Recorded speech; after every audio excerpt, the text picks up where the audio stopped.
up, YouTube? It's your girl Diversify. I'm sitting here on my lunch break in the garage because they don't have a shuttle, so we have to walk to our cars.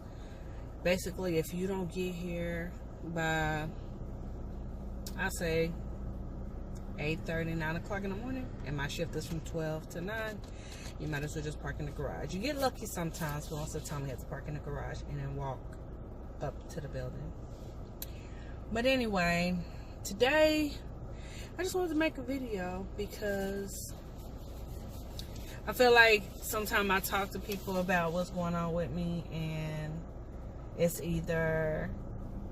like a broken record, and I already know that I'm the one who has to stop it, the broken record. But it's almost a fear of where I get stuck all the time with life, from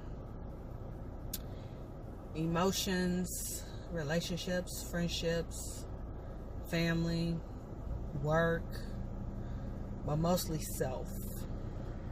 So for a long time, I've had very, very low self-esteem. So me and my wife was talking last night, and as I was talking and telling her things, I realized things about me that I didn't even really realize until I said it. And I'm like, damn. So most of my relationships has always been me taking care of others, and I always put myself on the back burner. And it's exhausting, but at the end of the day, nobody can change it but me.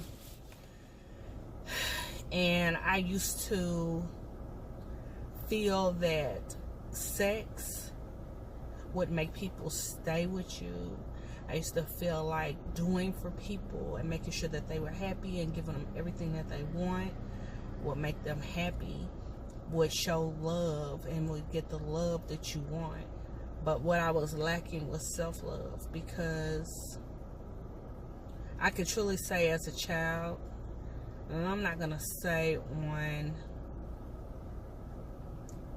the main side of my family, was it ever an issue with colorism. So I was watching Blackish one night, and they had the whole episode about colorism, because one of the Doris, I believe her name is darker than the other children. And it's kind of make you think like, wow. But I too, like my sister and I, we have the same parents, and my sister is lighter than me.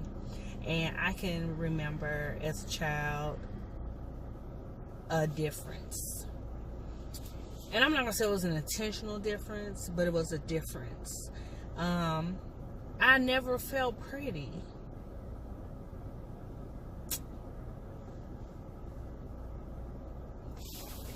I never felt pretty. I just felt my sister was prettier than me, and all the boys liked her. Not that I didn't have boyfriends, but I never felt like I was truly loved in relationships. I felt like I was always a convenience. And it's true, you know, it's about the type of people you choose. Have I been used? The hell out of. Have I been abused? The hell out of. But I keep pushing. I've been in a domestic abusive marriage. My first marriage, my husband whooped my ass. And it's like, people like, oh my God, Keisha, like, we didn't know this or whatever. And it's a lot of times you don't share things because you be so embarrassed.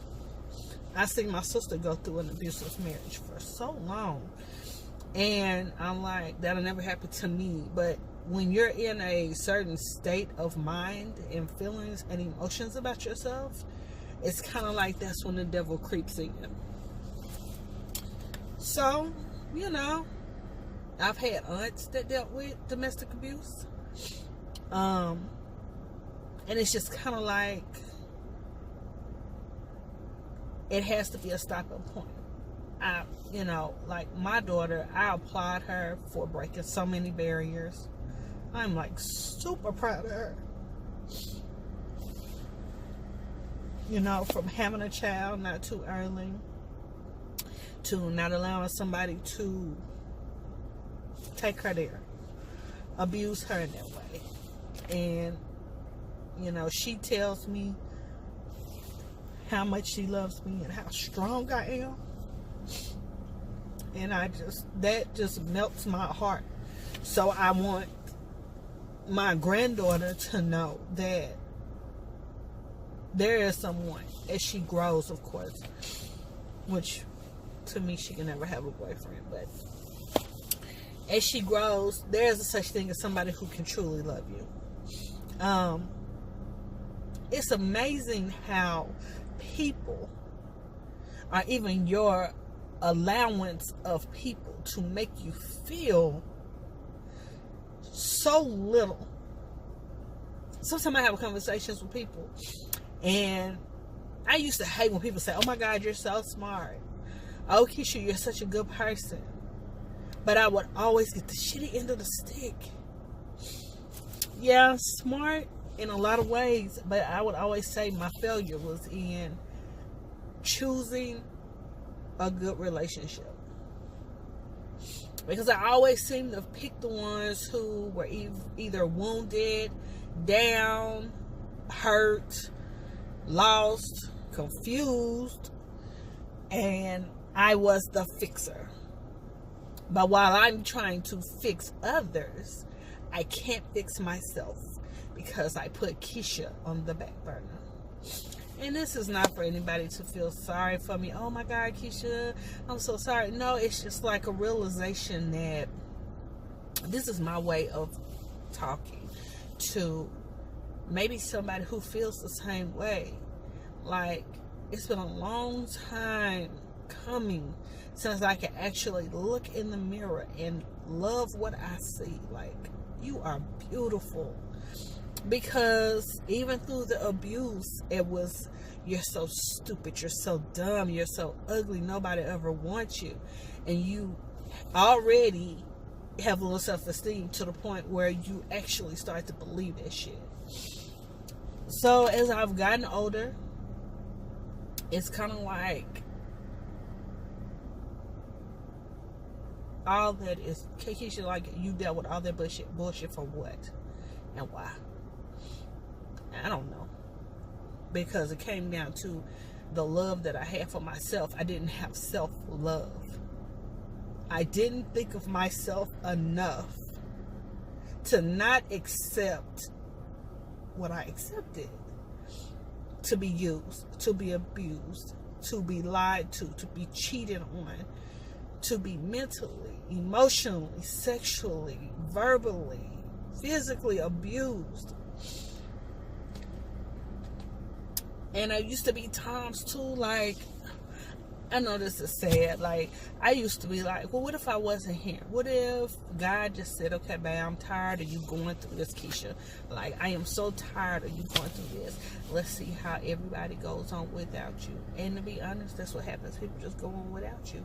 Your memory is there. Like, I think I told my wife like a week ago, I was like, I would just be like a memory, just like everybody else. But like, to me, when people pass, they're more than just memories. There's like, you know, they're memories, but to me, it's not a memory that never existed. It's like they actually existed and I actually missed them. Like today, it's been 2 years since my Aunt Velda passed. And I think about where I tried to mend a relationship and I ran out of time. And my Aunt Alice would say, "Keisha, she knew you loved her, she loved you. You can't hold that, but you can't help it." My Aunt Anna Louise passed away last year, and it's coming up on a year. And I hurt for her sons, especially my cousin Louis, because it's like, he's buried his father, now he's buried his mother, and it's like, now you have to live your life and pick up the pieces. But I heard from him more of what he experienced through the transition of her passing. And once again, I live in Atlanta now. I've lived in South Carolina. I've lived in Nashville. I've been away from home since 2012. December 26th of 2012, I left. And the last time I was at home, he was like, oh, she just went to bed. She wasn't feeling good. And I'm like, right outside.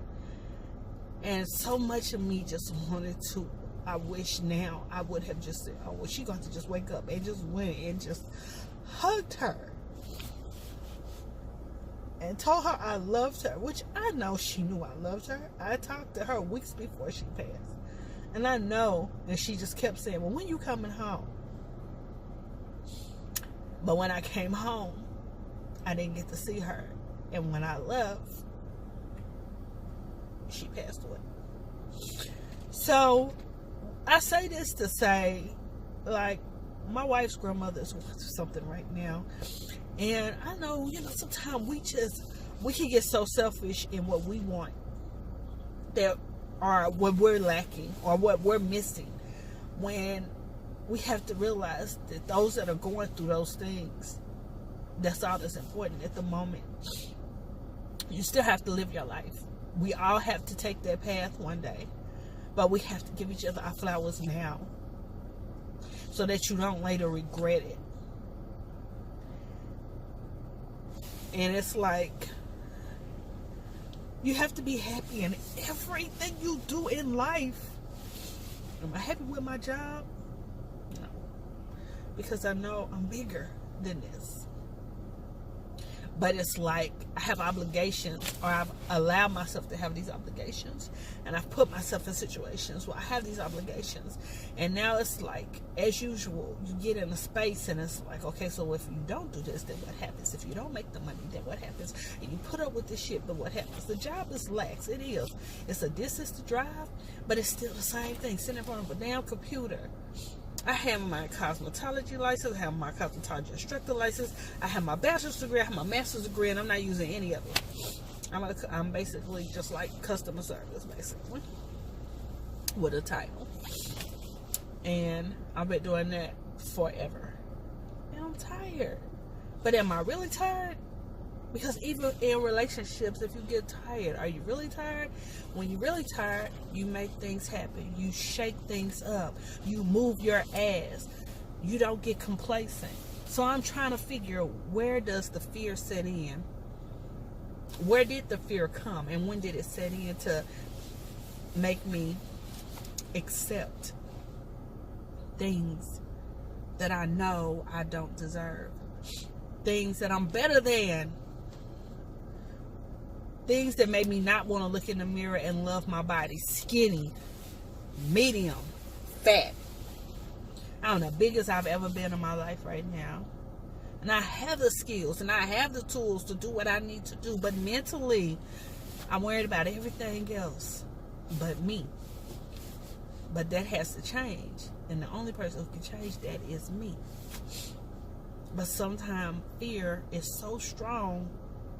You sit around and you can look and you'll watch everybody else climbing and being successful and growing and doing the things that they love, and you're sitting still because you're waiting for fear to step aside, when you really have to just kick fear down and move forward and step out on faith. I've stepped out on faith so many times and never have I been let down, but it's still that fear. So I'm just really venting today more than anything. It's like, you get tired of always expressing it to people. Of course, they love you and they, oh, yeah, it's going to be okay. Just pray about it. But sometimes it can get so overwhelming that it takes your breath. It can get so overwhelming that you just want to sleep and just not think about it. It gets so overwhelming that you just want to say, fuck all of this, and just let everything go. But then you have to realize, then what do you do? But then again, that has to show how strong your faith is to know that you can get past it. I got past the abuse. I got past the lies. I got past the cheating. I even got past the not feeling like I'm beautiful when I am. I have my own uniqueness, and sometimes it's awkward, and sometimes it makes me feel like I can have a conversation with people and we're talking about something, and then I'll say something, they're looking at me. Or I hate when I'm talking to somebody and they be like, oh, okay. Like, I've had people in relationships say, are you done talking? And it's simply because, am I talking too much? No. Am I talking over their head? Yes. And then it's like, okay, so I'm with somebody who's not even on my fucking level. Like, give me somebody who give me some conversation and make me pick up a dictionary, encyclopedia, a book to want to know more. I've learned a lot in my current marriage. I've learned a lot about myself. I've also seen stuff from my past come full force where I rather fight, instead of fight, I just rather leave. I have found enough in a relationship. And when I say fight, like, we don't physically fight, but fight like arguing, just, constant back and forth. And then we have our good days, just like any relationship. You have those Facebook perfect relationships. That shit is bullshit. Nobody has a perfect relationship, but you can get close depending on how much you put into it. But I'm not going to ramble much longer. My lunch is about up. I'm going to drive up on this hill.